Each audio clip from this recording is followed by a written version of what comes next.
Seja muito bem-vindo e muito bem-vinda a mais um vídeo aqui no Canto Rubro Negro, talvez algo próximo aí da 30ª análise do contratado, desta vez do lateral esquerdo que enfim chegou. Ramon será analisado aqui, lembrando que primeiro o Paulo vai trazer características, pontos positivos, pontos negativos e depois a gente vai dar nossa opinião. Ramon que está vindo por empréstimo com opção de compra. Caso vá muito bem, o Vitória pode pensar em exercer essa compra, Paulo.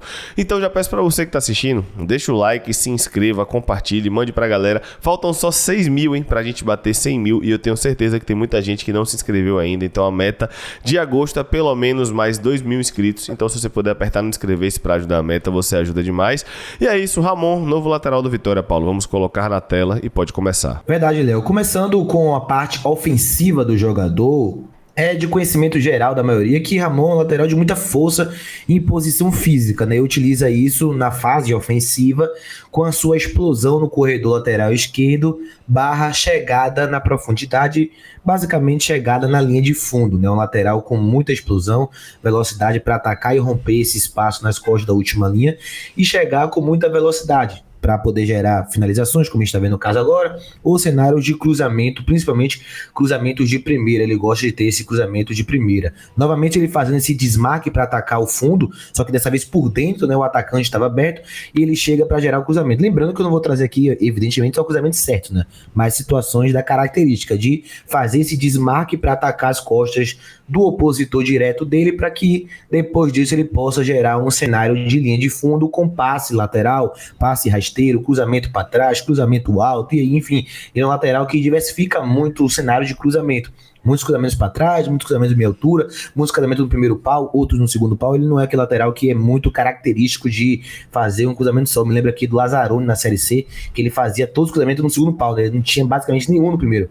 Então ele não, ele já é um lateral que diversifica um pouco esse cenário de cruzamento, como eu trouxe. Cruzamento a um toque também, mas também tendo essa condução para levar no fundo e abrir a possibilidade de executar esse cruzamento. Ele tem ali média de 22% de eficiência no cruzamento, a média no país é de 25%, né? Então ele está ali um pouco abaixo, não é um lateral que acerta tanto cruzamento assim no último terço, mas é um lateral que ataca muito esse corredor, chega muito ali dando amplitude ao time, a gente vai falar daqui a pouquinho mais sobre isso, da amplitude, e sempre é uma peça ali nesse giro para poder fazer esses cruzamentos, né? Também podendo ser cruzamento dos 3/4 do campo, como a gente chama, né? Ou seja, aquela região um pouco antes da área. Ele também busca ali cruzamentos quando ele tem bola descoberta, ou seja, quando ele está marcado, quando não tem ninguém em cima dele. Agora, pisando ali na entrada da área para fazer esse cruzamento a um toque, também no segundo pau, dessa vez buscando o atacante infiltrando no lado oposto.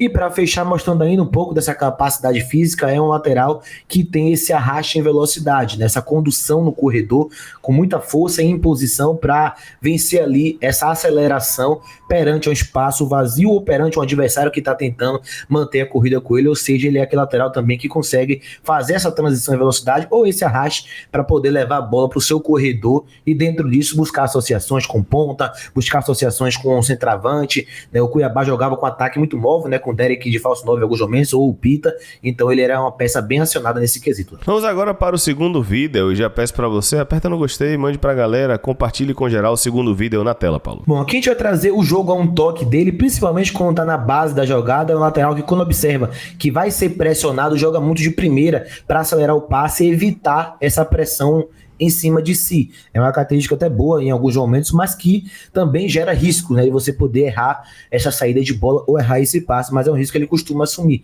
Ele, quando tá na base da jogada ali, ou seja, mais no campo de defesa, ele sempre busca esse passe de primeira para poder acelerar a jogada e evitar com que o adversário consiga saltar e pressionar, ou seja, fazer com que ele tenha menos tempo e campo para poder fazer essas ações com bola. Agora, por exemplo, ele vê que o lateral tá se aproximando dele, ele automaticamente toca de primeira para trás para evitar a pressão e acelerar, é uma característica que também ele possui. Para além disso, é um lateral que dá muita amplitude no campo, né? Ou seja, joga ali muito pisando na linha lateral. Foi assim no Inter e foi assim também no Cuiabá. Claro que ele investia muito com os pontas, tanto no Inter quanto no Cuiabá, jogando um pouco mais por dentro, mas também é um lateral de fazer essas triangulações estando aberto, espetado na linha lateral do campo, como a gente está observando agora, buscando esses passes em profundidade, que também na fase ofensiva é uma característica muito forte do jogador.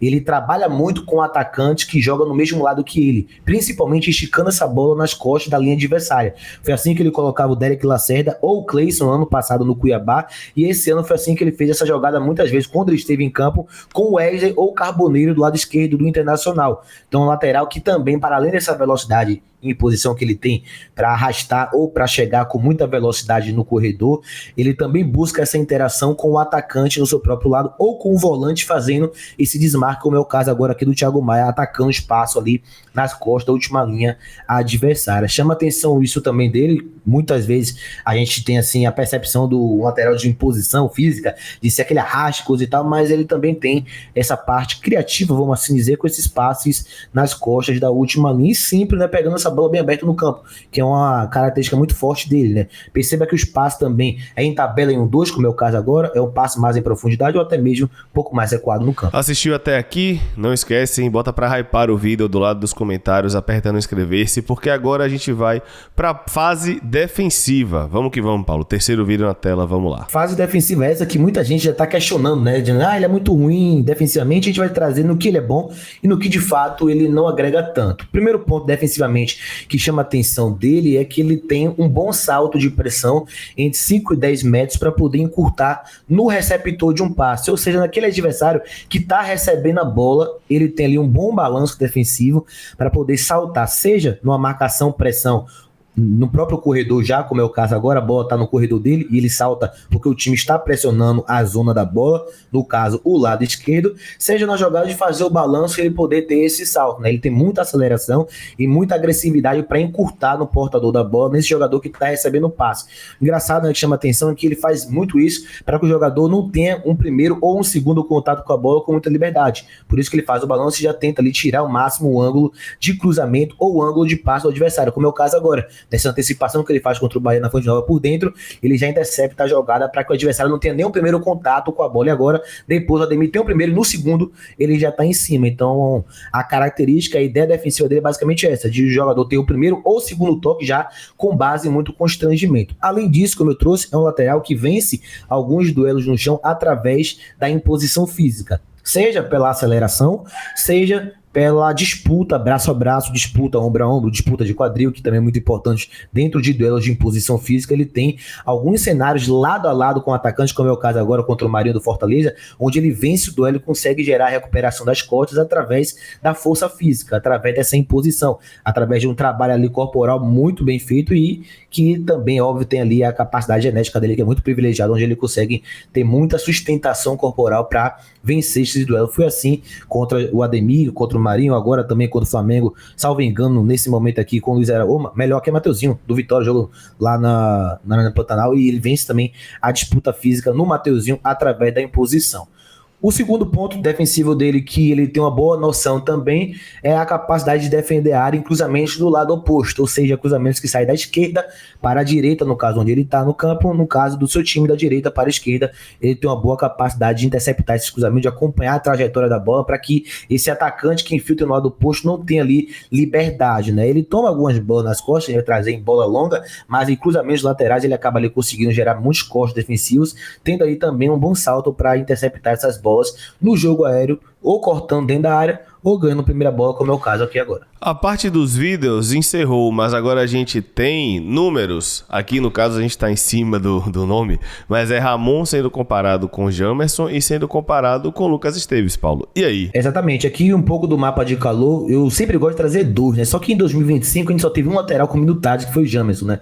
O Michael Jesus tem poucos jogos, 6 jogos apenas, o Hugo jogou 7 jogos apenas, então eu peguei o Lucas Esteves, não do Grêmio, né? O de 2024, pra gente ter abaixo dos últimos 2 laterais do Vitória que mais jogaram com a nossa camisa, e peguei os números dele em 2024, que é até bom trazer isso, Del, que a maioria dos índices que a gente vai trazer aqui do Ramon é em 2024, e não é porque eu quis pegar a melhor fase do jogador, é por um motivo simples, ele tem 11 jogos com a camisa internacional e 5 de titular, ou seja, basicamente não tem números pra gente poder comparar com os jogadores que aqui estavam, e vamos ser sinceros também, o Vitória não contratou o Ramon pelo que ele fez em 2025, fez isso porque ele fez em 2024, até porque do 25 de Ramon é quase nulo. Ele tá embaixo e todo mundo sabe disso. Então, só para explicar o porquê que eu tô trazendo isso.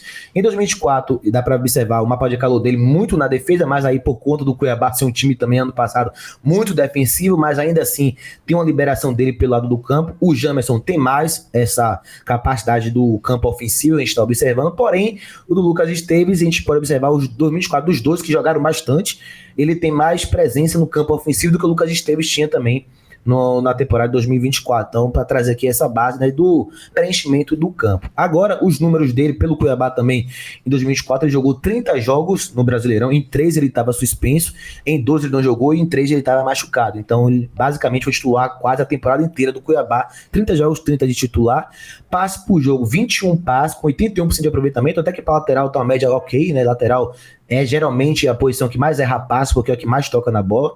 Passe decisivo por jogo, 1.0, aqui um número até abaixo, na lateral, geralmente pode ter passe decisivo mais por jogo. Eficiência de cruzamento 22, como eu falei, a média no país hoje é 25. Disputa vencida por jogo 4.2, alto, né? O Jamerson, por exemplo, chegou com 3.7. O Esteves chegou com 3.2. O Hugo chegou com 2.8. Ou seja, pelo menos do histórico recente, é o lateral que chega com mais bolas vencidas por jogo, né? E 50% de aproveitamento.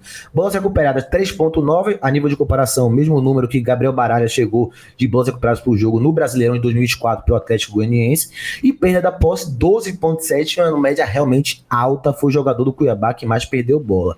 Aqui a gente vai trazer a média de passes por jogo do atleta, tá? Ele foi aí, né, o terceiro jogador com mais passes certos do Cuiabá na temporada passada, perdendo apenas pro Alan e pro Marlon, ou seja, isso é realmente significante porque o zagueiro faz muito passe de lado e para trás, né? E o lateral é mais agressivo, então realmente tá nesse leque, é realmente um bom ponto. Desarmes por jogo, ele só ficou atrás do Fernando Sobral pelo Cuiabá, 2 desarmes por jogo, mostrando aí também essa recuperação de bola dele.